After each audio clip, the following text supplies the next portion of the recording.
Vijayawada university మంచి భవిష్యత్తు కోసం తెలుగు విద్యార్థులు ఇష్టపడే యూనివర్సిటీ. కాల్ 9059052378 9059052379. బీఆర్ఎస్ అధినేత కేసీఆర్ యాక్చువల్లీ బడ్జెట్ సమావేశాలు జరుగుతున్నటువంటి క్రమంలో ఆయన హాజరవుతారు అని అంటూ బీఆర్ఎస్కి సంబంధించిన నాయకులే పదే పదే చెప్తున్న సందర్భంలో యాక్చువల్లీ గవర్నర్ ప్రసంగం ఎప్పుడైతే బడ్జెట్ సమావేశాల్లో భాగంగా జరిగిందో ఆ రోజు మాత్రమే కేసీఆర్ హాజరవ్వడం, ఆ తర్వాత నుంచి మాత్రం బడ్జెట్ ప్రవేశపెట్టిన తర్వాత అనుకోండి, ఆ తర్వాత డిస్కషన్స్ జరుగుతున్నాయి.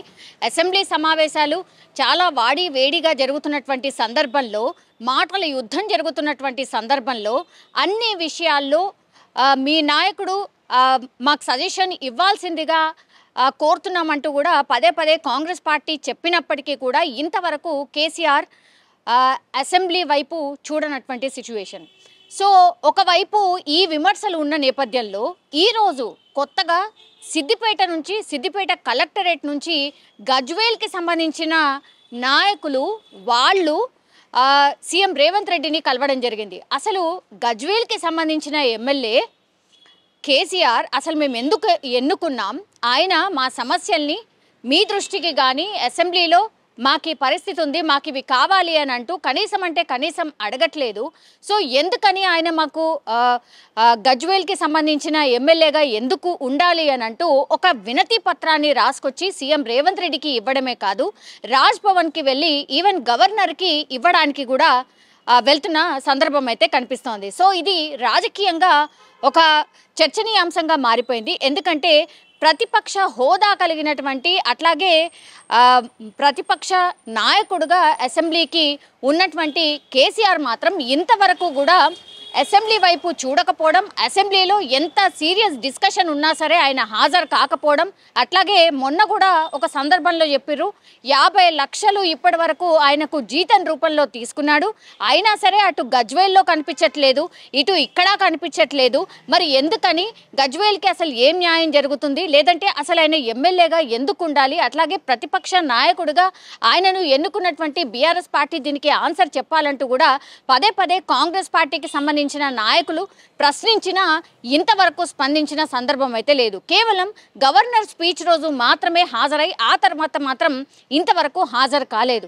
సో ఇది పెద్ద ఎత్తున విమర్శలకైతే తావిస్తున్న పరిస్థితి అయితే కనిపిస్తోంది. అడపాదడపా గజ్వేల్లోనే నాయకులని పిలిపించుకొని మాట్లాడడం అనుకోండి, లేదంటే మీడియాతోని మాట్లాడడం, ఈ ప్రభుత్వం ఏం చేయట్లేదు అన్న విమర్శలు చేయడం తప్పించి ఆయన ప్రజాక్షేత్రంలో అనుకోండి, ఆయనను ఎన్నుకున్నటువంటి గజ్వేల్లో కూడా కనిపించట్లేదు అని అంటూ గజ్వేల్కి సంబంధించిన నాయకులే ఈరోజు సీఎం రేవంత్ రెడ్డిని పెద్ద సంఖ్యలో వచ్చి కలవడం, ఆ తర్వాత వినతి పత్రాన్ని సమర్పించారు. మాకు ఈ నాయకుడు వద్దు, ఆర్ గజ్వేల్గా ఉన్నటువంటి కేసీఆర్ మమ్మల్ని ఏం పట్టించుకోవట్లేదు కాబట్టి ఆయన రాజీనామా చేయాల్సిందే, మాకు ఇంకో నాయకుడు కావాలి, ఎందుకంటే మమ్మల్ని పట్టించుకునే నాయకుడు కావాలంటూ కూడా వినతి పత్రంలో వాళ్ళ సమస్యలతో పాటుగా ఈ సమస్యను కూడా ప్రధానంగా పేర్కొంటూ అటు సీఎం రేవంత్ రెడ్డినే కలవడం కాదు, ఇంకోవైపు రాజ్ భవన్కి వెళ్ళి గవర్నర్కి కూడా ఈ వినతి పత్రాన్ని ఇవ్వబోతున్నామంటూ కూడా గజ్వేల్కి సంబంధించిన నాయకులు చెప్తున్న పరిస్థితి కనిపిస్తోంది.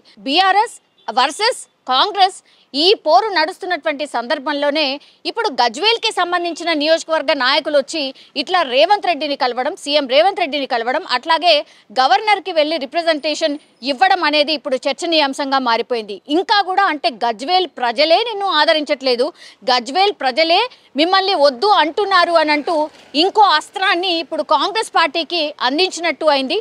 సరే, ఇప్పుడు దాని వెనకాల ఎవరున్నారు, ఎవరు వీళ్ళందరినీ తీసుకొచ్చారు అనేది పక్కన పెడితే గనక సిద్దిపేట కలెక్టరేట్ నుంచి పాదయాత్రగా బయలుదేరి ఈరోజు అంటే సీఎం రేవంత్ రెడ్డిని కలవడానికి ఆయనను కలిసి ఆ తర్వాత రాజ్ భవన్కి ఈ గజ్వేల్కి సంబంధించిన నాయకులు అనుకోండి, ప్రజలు అనుకోండి, చాలామంది వచ్చి కలవడం ఇప్పుడు రాజకీయంగా దుమారం అయితే రేపుతోంది. ఇప్పుడు బీఆర్ఎస్కి సంబంధించిన నాయకులు ఈ అంశాన్ని ఎట్లా డిఫెండ్ చేసుకోబోతున్నారు, అట్లాగే ఇప్పుడు మరి ఇంత జరుగుతుంటే ఇప్పటికైనా సరే కేసీఆర్ బయటకొచ్చి ఈ గజ్వేల్ ప్రజలకు సంబంధించే ఆర్ గజ్వేల్ వాసులకు ఏమన్నా చెప్పబోతున్నారా, లేదంటే గజ్వేల్ ప్రజలు కోరుకుంటున్నట్టుగా ఆయన గజ్వేల్ నియోజకవర్గం అంతా తిరుగుతూ వాళ్ళ సమస్యలు ఏంటి తెలుసుకోబోతున్నారా, లేదంటే వాళ్ళందరినీ ఒకసారి ఆయన ఫామ్ హౌస్ అక్కడే ఉంది కాబట్టి వాళ్ళందరినీ పిలిపించుకొని మాట్లాడబోతున్నారా? ఇదంతా కూడా చర్చనీయాంశంగా మారిపోయింది. అయితే ఈ వినతి పత్రం ఇచ్చిన తర్వాత డెఫినెట్లీ దీని మీద సీఎం రేవంత్ రెడ్డి స్పందించే అవకాశమే కనిపిస్తోంది. బికాజ్ ఇప్పుడు బడ్జెట్ సమావేశాలు కూడా జరుగుతున్నాయి కాబట్టి ఆ సందర్భంలో ఈ ప్రస్తావన కూడా చేస్తారు అన్నటువంటి మాట కూడా వినిపిస్తోంది. చూడాలి మరి దీనిపైన బీఆర్ఎస్ నాయకులు అనుకోండి, లేదంటే కేసీఆర్ ఎట్లా స్పందిస్తాడు అనేది చూడాల్సిందే.